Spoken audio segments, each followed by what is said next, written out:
Rose Coutu, coordonnatrice de la course.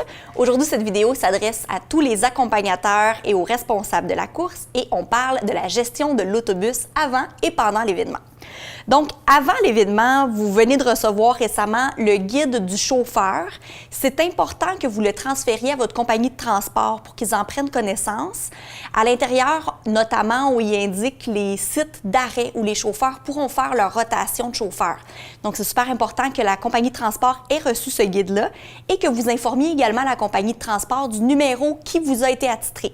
Parce que pendant l'événement, c'est comme ça qu'on est capable de repérer l'autobus et de le repérer via l'application sur la carte de géolocalisation. Donc, informez-les également du numéro.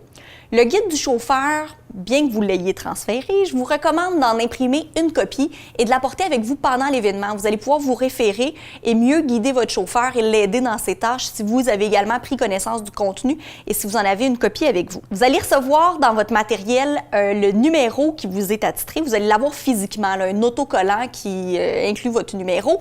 Vous allez devoir, juste avant l'événement, apposer cet autocollant-là un à l'avant, un à l'arrière de l'autobus, de la manière qui est indiquée dans votre guide de l'accompagnateur. Assurez-vous de les apposer avant d'arriver à Québec. Que vous arriviez le vendredi soir ou le samedi matin, lors de votre arrivée, vous devez déjà être identifié avec votre numéro. Ça va aider nos bénévoles à vous diriger dans les bonnes zones de stationnement et on va pouvoir vous envoyer vers les bons endroits. Si jamais vous arrivez à Québec avant d'avoir reçu le matériel, faites-vous un grand carton, écrivez le numéro au crayon feutre, mettez-le dans votre pare-brise pour qu'on sache que vous faites bien partie de l'événement. Puis quand vous aurez reçu le numéro, vous pourrez l'apposer sur votre autobus à l'avant et à l'arrière. Ensuite, avant d'arriver à Québec, l'autre chose à faire, c'est de vérifier le plan d'accès. Dans votre guide de l'accompagnateur, vous avez reçu le plan de la manière dont vous devez accéder à Québec pour vous rendre dans la zone de stationnement. Il y a 2 trajets qui peuvent être utilisés et vous devez utiliser le bon en fonction du numéro de votre autobus. Donc, soit sur la rue René-Lévesque en roulant de l'ouest vers l'est, soit sur la rue Saint-Jean en roulant également de l'ouest vers l'est. Donc, si vous arrivez à Québec via un autre chemin, que vous arrivez de l'est, du sud, du nord, peu importe que vous avez pris une autre autoroute pour vous rendre, assurez-vous de prévoir à l'avance un détour suffisamment grand pour aller chercher ces rues-là avant d'arriver dans la zone. Vous devez absolument arriver par René-Lévesque ou par Saint-Jean, et ce, selon le numéro qui vous a été attribué. C'est très important pour le stationnement. À Québec, il y a beaucoup de sens uniques, il y a beaucoup de cul-de-sac, il y a beaucoup de rues sur lesquelles on ne peut pas rouler avec un autobus, qui déboucheront pas bien. Donc, c'est important d'emprunter ce parcours-là. Les bénévoles en place et les policiers vont vous faire des signes jusqu'au stationnement qui vous sera attitré une fois que vous aurez entré dans ce secteur-là et que vous utiliserez ce parcours-là. Donc, prenez-en connaissance avant, regardez-le avec votre chauffeur avant de partir le matin. Ensuite, vous devez également vous assurer d'avoir les coordonnées des chauffeurs d'autobus, mais également les coordonnées du support technique de votre compagnie de transport. Si jamais pendant l'événement, vous aviez un problème avec l'autobus, une panne, peu importe, c'est à vous de faire le suivi avec votre compagnie. Donc, assurez-vous d'avoir sous la main les coordonnées du support technique.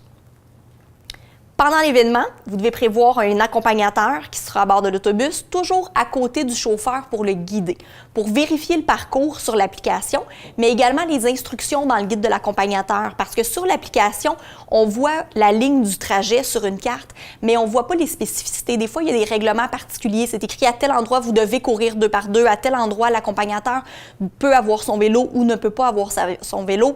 À tel autre endroit, c'est interdit d'arrêt sur 500 mètres, par exemple. Puis il y a des endroits comme ça où les arrêts sont interdits parce que la chaussée est trop étroite. Ça, c'est dans le guide de l'accompagnateur que vous avez l'information. Donc, la personne qui copilote le chauffeur doit toujours suivre avec les 2. Lire régulièrement le guide de l'accompagnateur pour voir s'il y a des informations particulières qui s'en viennent et suivre avec l'application. Cette personne-là va indiquer au chauffeur les bons endroits pour s'immobiliser, va donc l'aider à analyser le terrain, va observer puis voir « Oh, ici, l'accotement est très étroit, c'est une courbe, on ne s'immobilisera pas. On va attendre un petit peu plus loin, monsieur le chauffeur. Allons 1 kilomètre plus loin, s'il vous plaît. » Vous devez être flexible dans vos relais. On dit que c'est entre 1 et 2 km. Il y a des moments qu'on impose 1 ou 2 selon votre numéro, mais en général, ce n'est pas une distance absolue. Si vous faites 1,2, 1,5, 1,7 km, c'est pas grave. Vous avez une certaine flexibilité. Ce qui compte, c'est de choisir le bon endroit pour s'immobiliser. Puis pour ça, il faut être attentif et observer autour de soi. Si vous êtes sur un pont, évidemment, on ne s'immobilise pas, on va allonger le relais un petit peu plus loin. Dans une courbe, même chose, on ne s'immobilise pas parce que vous allez nuire aux autres autobus qui veulent vous dépasser. On s'immobilise un petit peu plus loin. Quand votre autobus se déplace, il doit toujours circuler à très basse vitesse. Vos jeunes courent à 10 km/h. Ça ne donne rien que l'autobus roule à 50 km/h. Vous allez vous arrêter pour les attendre de toute façon. Fait que gardez de très basse vitesse. Et si vous voyez qu'il y a un autobus qui est sur le point de reprendre la route devant vous, cédez-lui le passage plutôt que de le dépasser pour vous immobiliser et qui vous dépasse à nouveau 2 minutes plus tard. Ça crée 2 dépassements inutiles. Quand vous voyez quelqu'un prêt à prendre la route, laissez-le passer. De toute façon, vous allez vous arrêter. Tout le long de l'événement, sur le parcours, il y aura une escorte policière qui va nous suivre. Ça va être important de suivre les indications des policiers s'ils vous en font, des fois pour vous indiquer un trajet ou vous donner des instructions. Mais également, les policiers sur place vont intervenir s'il y a des chauffeurs qui ne respectent pas le code de la sécurité routière. Donc, en tout temps, vous êtes tenu de respecter le code de la sécurité routière. On s'immobilise aux panneaux de signalisation d'arrêt et on s'immobilise aux feux de circulation, s'il est rouge, évidemment. Donc ça, vous devez le respecter. Si ce n'est pas respecté, les policiers vont donner des contraventions aux chauffeurs d'autobus. Je vous invite à leur transmettre le message et à surveiller que ça s'applique pendant l'événement. Quand vous faites des rotations de chauffeurs, ça doit se faire sur les sites d'arrêt et non pas dans les points d'encouragement. Vous avez reçu le parcours, il y a 2 types d'endroits différents.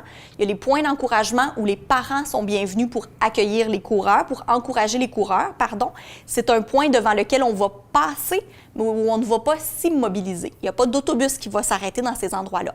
Tandis qu'il y a des arrêts, il y en a 2 le samedi, 2 le dimanche et 1 à mi-parcours à Trois-Rivières, donc 5 en tout, qui sont des endroits désignés où les chauffeurs peuvent faire leur rotation. Donc, ils vont trouver les adresses et les heures de passage dans le guide du chauffeur et également dans le guide de l'accompagnateur. Finalement, pour ce qui est de l'autobus, il y a une vidange des toilettes qui est prévue à l'arrêt de Trois-Rivières. Donc, le réservoir des toilettes d'un autobus est insuffisant pour 40 personnes pour 2 jours. Donc, lors de l'arrêt de Trois-Rivières, on va faire la vidange de tous les autobus. Votre chauffeur doit avoir le produit chimique qui va dans la toilette, là, ce qu'il appelle la poque de bleu, le produit qui va à l'intérieur, c'est votre chauffeur qui doit le fournir. Nous, on va fournir les installations et les techniciens sur place pour faire la vidange.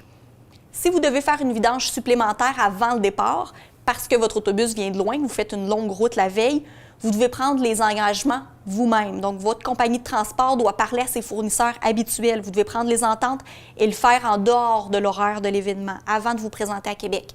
Si vous devez faire une vidange après l'événement, avant de retourner à la maison, même chose à Montréal, vous devez prendre les ententes vous-même. La seule que nous, on va faire, ça va être à Trois-Rivières, à mi-chemin. Si vous ne faites pas une grande utilisation de l'autobus pour vous rendre à Québec, je vous recommande de prévoir une pause en chemin, une pause toilette et d'éviter d'utiliser la toilette de l'autobus avant même que l'événement commence, pour préserver son utilisation pour l'événement. Donc, ça fait le tour des consignes propres à l'autobus. Restez à l'affût dans les prochaines journées. Vous allez recevoir d'autres vidéos destinées aux accompagnateurs qui traitent de différents sujets. Merci. Bonne journée.